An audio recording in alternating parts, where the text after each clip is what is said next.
स्वागत है आपका बी न्यूज नेशन में। मैं हूं आबिद हुसैन शेख। बीजापुर में एयरपोर्ट कामगारी सिर्फ एक दिखावा है। एमएलए यत्नाल आज बीजापुर में एयरपोर्ट निर्माण कामगारी से पहले अंबेडकर सर्कल में मीडिया से बात करते हुए बीजापुर सिटी एमएलए बसनगौड़ा पाटिल यत्नाल ने फिर से येडियुरप्पा सरकार पर अपना गुस्सा जाहिर करते हुए कहा कि मुझे नीचा दिखाने के लिए सीएम ने मेरी सुरक्षा को छीन लिया था, लेकिन पुलिस विभाग ने मुझे वापस मेरी सुरक्षा को लौटा दिया है। आरक्षण के मुद्दे पर इन्होंने कहा कि येडियुरप्पा आरक्षण क्यों नहीं दे रही है। चुनाव में वोट मांगने के लिए हर समुदाय के मठाधीशों के पास जाते हैं और बीजापुर में एयरपोर्ट को सिर्फ 95 करोड़ अनुदान मिला है, वही शिमोगा को 380 करोड़ अनुदान दिया गया है। इससे पता चलता है कि बीजापुर जिले के साथ सौतेला बर्ताव किया जा रहा है। एयरपोर्ट कामगारी निर्माण सिर्फ एक दिखावा है, यहाँ कुछ नहीं होने वाला, कहा एमएलए यत्नाल ने।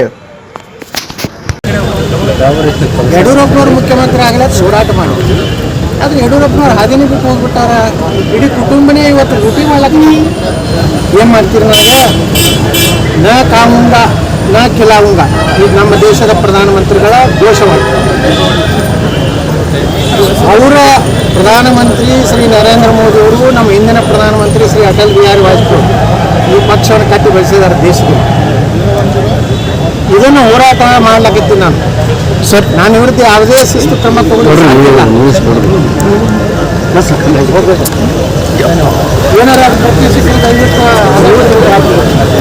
ನಾನು ಸಿಕ್ಕರೆ ಉತ್ತರ ಬರೋದು ನಿಮ್ಗೆ ಕೊಡ್ತೇನೆ। ನೀವು ಬರೀ ಬಿಟ್ಟು ಸಹ ತಡ್ಕೊಟ್ಟು ಹಂಗೆ ಮಾಡ್ರಿ ನೋಡ್ರಿ।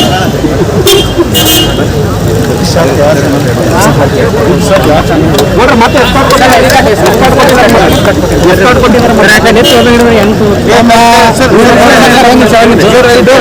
ಅಂದ್ರೆ ಅಲ್ಲಿಗೆ ಸಮಾಜಕ್ಕೆ ಸೇರಿದಂತೆ ಅವ್ರು ಕೊಡ್ತೀನಿ ನೋಡ್ರಿ, ಯಾರು ಬೇಡ ಅಂತಾರೆ? ಈಗ 21ನೇ ತಾರೀಕು ಅಲ್ಲಿ ಘೋಷಣೆ ಮಾಡ್ಬಿಡ್ರಿ ಯಡಿಯೂರಪ್ಪನವರೇ, ನಿಮ್ಗೆ ಸನ್ಮಾನ ಮಾಡ್ತೀನಿ ನಾವು, ಭಾಳ ದೊಡ್ಡ ಹಾರ ಹಾಕ್ತೀನಿ ನಾನು ನೋಡ್ರಿ। ಸುಮ್ ಬೋಗಸ್ ಹೇಳ್ಬೇಡ್ರಿ, ಅಲ್ಲ ಇದು ಕಣ್ಣೋರ್ಸುತ್ತ ಬರೇ ಕಣ್ಣು ಹೊಡ್ಸೋದು, ಖರೆ ಪಸಾಸೋದು, ಇದೇ ದಂಧ।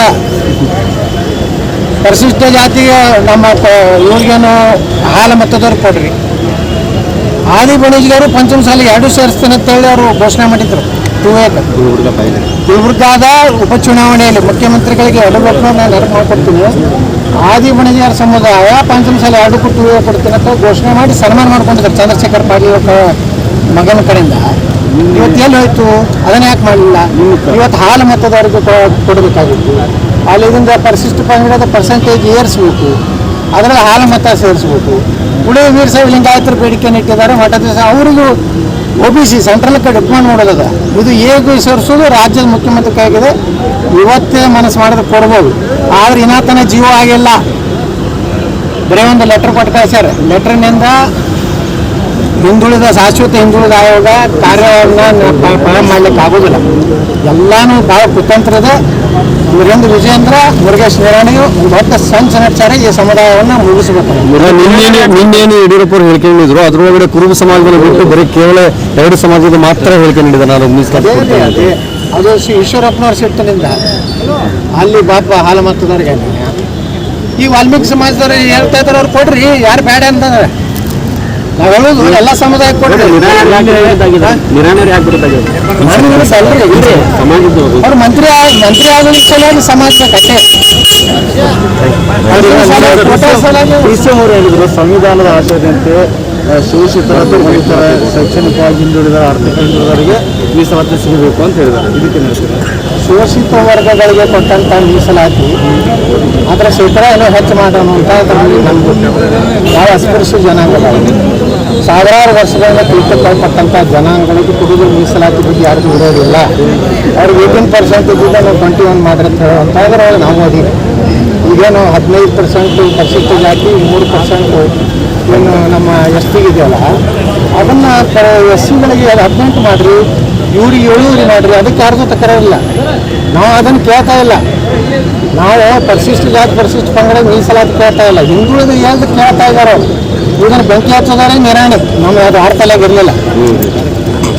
ಇವನು ಹಚ್ಚಿ ಮಂತ್ರಿ ಆದ ಕೂಡಲೇ ಮುಖ್ಯಮಂತ್ರಿಗಳಿಗೆ ಮನಸ್ಸಿಗೆ ನೋವು ಆಗಬಾರ್ದು, ಅವರೇ ಬರ್ತಾರೆ ಅಲ್ಲಿ ಹರಿಯಾಣನಾಗ ಈ ಸಲ ನೀವು ಎಂಟ್ರಿ ಇಲ್ಲಿ ಬಸವಂತ ಹಾಕೊಂಡ್ರೆ ಹರಿಹರದಾಗ ಆ ಸಮೀಕರಣ ಏನೇನು ಮಾತಾಡ್ಸಿದ್ರು ಯಡಿಯೂರಪ್ಪನವರ ನಿರ್ವಹಣೆ ಮಾಡಿದ್ರೆ ಇದು ಪಂಚಮಸಾಲ ಎಲ್ಲ ಹೋಯ್ತು ನಿರ್ವಹಣೆ ಈಗ ಅದು ತನ್ನ ಕುರ್ಚಿಕೆ ಗುರಾಣೆ ಆಯ್ತಾ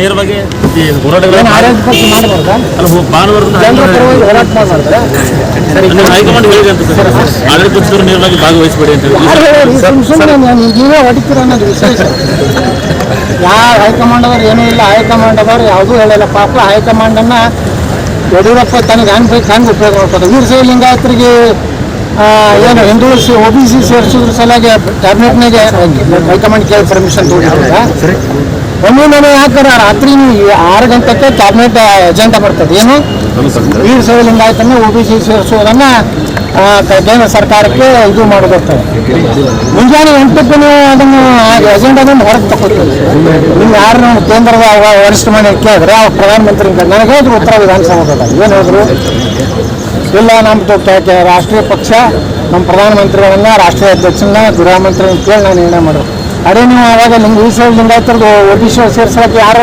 ಪರ್ಮಿಷನ್ ತೊಗೊಂಡಿದ್ರಿ ಅವಾಗ ನೀವು ನಿಮ್ಮನ್ನ ಕುರ್ಚಿಗೆ ಇದು ಬಂದೈತೆ ಅಪಾಯ ಬಂದೈತೆ ಅಂದ್ಕೊಳ್ಳೇ ವೀರಶೈವ ಲಿಂಗಾಯತ ಮಠಗಳನ್ನು ಎಬ್ಬಿಸ್ಲಾಕ ಮೊನ್ನೆ 500 ಸ್ವಾಮಿಗಳನ್ನ ಕರೆದ್ರಿ ಎದಕ್ಕೆ ಕರೆದ್ರಿ ನೀವು ಕರೆದೆಲ್ಲ ಹೇಳ್ತೀರಿ ನಿಮ್ಮ ರುದ್ರೇಶ ಲ್ಯಾಂಡ್ ಆರ್ಮಿ ಚೇರ್ಮನ್ ಅಲ್ಲಿ ಹಾಕಿದ್ದ ಪರಮಶಿವಯ್ಯ ಅಲ್ಲಿ ಹಾಕಿದ್ದ ಅವ್ರದ್ದೇನು ಕೆಲಸ ಅಲ್ಲಿ ಅವ್ರ ಮನವಿ ತೊಗೊಳಕ್ಕೆ ಬರ್ತಾರೆ ಮುಖ್ಯಮಂತ್ರಿಗಳ ಪರವಾಗಿ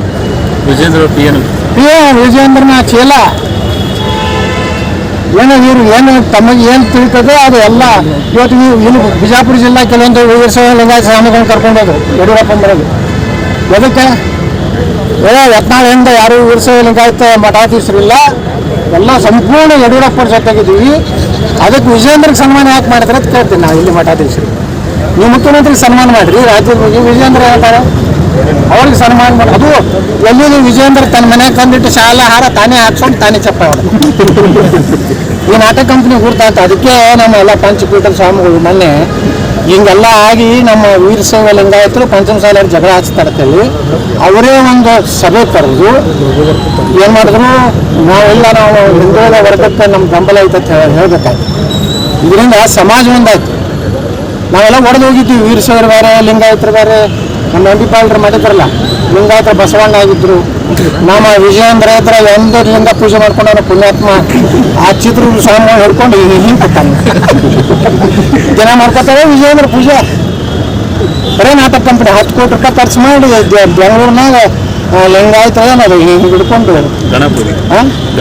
ಅಮರ ಗಣ ಅದು ಚಿತ್ರದ ಸ್ವಾಮಿಗಳು ಅವಾಗ ಚಿತ್ರ ಸ್ವಾಮಿಗಳು ನೆನಪು ಬರಲಿಲ್ಲ ಅವಾಗ ಚಿತ್ರದುರ್ಗ ಸ್ವಾಮಿಗಳು ಬಂದರು ಅವ್ರನ್ನ ತೊಗೊಂಡು ಹೊಡೆದ ಗಾಡಿಗೆ ಈ ಮೈಸೂರಿಗೆ ಹೋಗಿ ಚಿತ್ರ ಸ್ವಾಮಿ ಜೈ ಅಲ್ಲಿ ನಾಡಿನಲ್ಲಿ ಇಲ್ಕೊಂಡು ತುಮಕೂರು ಸಿದ್ಲಿಂಗ ಸ್ವಾಮಿ ಜೈ ಇಲ್ಲಿ ಎಲ್ಲ ಆಗ್ಲಿಕ್ಕಂದ್ರೆ ನಿಮ್ಮ ಇಚ್ಛೆ ಅಂತಾನೆ ಇವತ್ತು ವಿಮಾನ ನಿಲ್ದಾಣ ನಮ್ಮ ಇಚ್ಛೆ ನಮ್ಮ ಭಾವನೆ ತಕ್ಕಂತೆ ಈ ವಿಮಾನ ನಿಲ್ದಾಣ ಇಲ್ಲ ಬರೀ 95 ಕೋಟಿ ರೂಪಾಯಿ ಕೊಟ್ಟಾರ ಒಂದು ಊಟಕ್ಕೆ ಒಂದು ರೋಡ್ ಮಾಡ್ತಾರೆ ಒಂದು ಕಡೆ ಡಬ್ಬಿ ಇಟ್ಟು ಏನು ಸುಡುಗಾಡ ಆಗೋದಿಲ್ಲ ಶಿವಮೊಗ್ಗಕ್ಕೆ 380 ಕೋಟಿ ಕೊಟ್ಟ ಅಲ್ಲಿ ದೊಡ್ಡ ದೊಡ್ಡ ವಿಮಾನಗಳು ಇಳಿಲಕ್ಕ ಅದನ್ನು ಮಾಡ್ಯಾರ ಮುಖ್ಯಮಂತ್ರಿಗಳು ನಿಜವಾಗಿ ಉತ್ತರ ಕರ್ನಾಟಕ ವಿಜಯಪುರ ಜಿಲ್ಲೆ ಬಗ್ಗೆ ಅಭಿಮಾನ ಇದ್ದರೆ ಶಿವಮೊಗ್ಗ ಕೆಟ್ಟರೆ 380 ಕೋಟಿಗೇನು ಏರ್ಪೋರ್ಟ್ ಮಾಡ್ಲಕತ್ತಿರಲ್ಲ ಆ ಏರ್ಪೋರ್ಟ್ ಮಾಡಿರಿ ವಿಜಯಪುರಕ್ಕೆ ನಾವು ಹೇಳಿದ್ದೇನು ಬಿಜಾಪುರ ಬಾಗಲಕೋಟೆ ನಡುವೆ ಮಾಡಿ ಯಾಕಂದ್ರೆ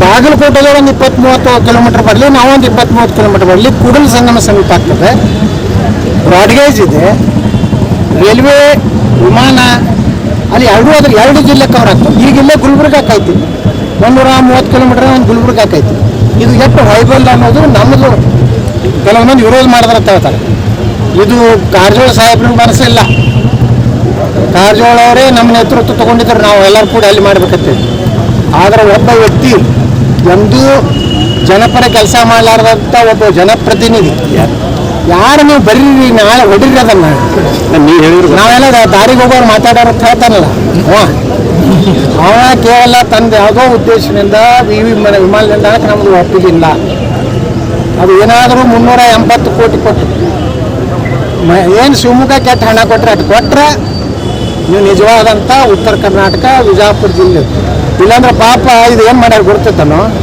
PWD ರೊಕ್ಕ ಇದು. ಅದಕ್ಕೆ ರೊಕ್ಕ ತಮ್ಮ ಮುಖ್ಯಮಂತ್ರಿಗೆ ಡೈರೆಕ್ಟ್ ಎಲ್ಲ ಫಂಡ್ 380 ಕೋಟಿ ಜಮಾ ಮಾಡಿಬಿಟ್ಟಾರೆ ಅಕೌಂಟಿಗೆ. ಇವನ್ನೆಲ್ಲ ಬರೀ ನೀವು ಈ ಕಡೆ ಚಾನಲ್ ಹಾಂ ಸರ್ ಯಾರ ಜನ 385 ಕೋಟಿ ರೂಪಾಯಿ ಶಿವಮೊಗ್ಗ ಏರ್ಪೋರ್ಟ್, ಬಿಜಾಪುರ ಏರ್ಪೋರ್ಟಿಗೆ 95 ಕೋಟಿ. ಅದು ಒಂದು ಉದ್ದಿಗೆ ರೋಡ್ ಮಾಡ್ತಾರೆ, ಒಂದು ಏನು ರನ್ವೇ ಒಂದು 4 ಡಬ್ಬಿ ತಂದಿಟ್ಟು ಬಿಜಾಪುರ ಏರ್ಪೋರ್ಟ್ ಅಂತ ಬರ್ಬಿಡ್ತಾರೆ ಮುಗಿದು. ಎಲ್ಲೆಲ್ಲಿ ಯಾರು ಬರ್ತಾರೆ ಹೋಗ್ತಾರೆ, ಏನಾರು ಬೇಕಾ ಸರ್, ಅವೈಬಿಲಿಟಿ ಇಲ್ಲ. ಇವ್ರಿಗೆ ಡಿಸೈನ್ ಕೂಡ ಒಂದು ಅಸಮಾಧಾನ ವ್ಯಕ್ತಪಡಿಸಿದ್ರು.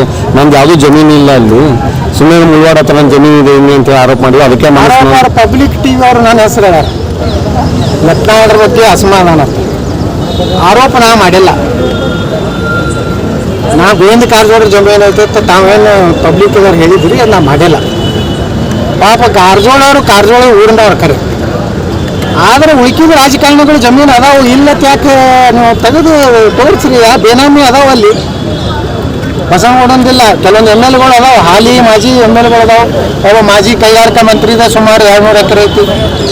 ಯಾರ ಹೆಸರಲ್ಲಿ ಐತಿ ತೆಗೀರಿ, ಇವೆಲ್ಲ ಸಂಶೋಧನೆ ಮಾಡಿರಿ.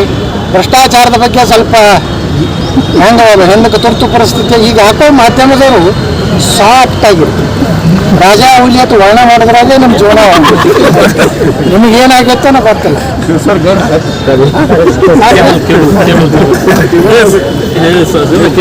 और खबरों के लिए देखते रहिए बी न्यूज नेशन की खूबसूरती का साथी A1 ग्रेनाइट एंड मार्बल्स अपने घर की खूबसूरती के लिए हर तरह के फर्श, बाथरूम टाइल्स और आंगन को दिलकश बनाने पार्किंग टाइल्स और चमकदार वेट्रीफाइड और कड़पा कम दामों में आपके बजट और आपके सपनों के घर का हमें है ख्याल। आकर्षित और मन मोह लेने वाले डिजाइन के साथ आज ही विजिट कीजिए A1 granite and marbles, Hathni road, Pushkar Nagar, SYN 752 Bijapur.